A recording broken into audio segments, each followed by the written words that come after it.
আবার চরণ দুটো জড়াইয়ে ধরে বলে, হাতে ধরে পায়ে পড়ে কলি জীব উদ্ধার করবার আমার আমার ভগবান মধুর মধুর মধুমাখা কৃষ্ণ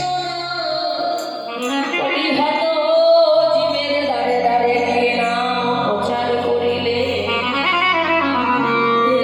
সেটা দিয়ে ভগবানটা বললেই আমার গৌর হরি যে বড় দয়ালু। অন্যান্য দিকে ভগবান ঠাকুর মশাই ভালো আছেন তো?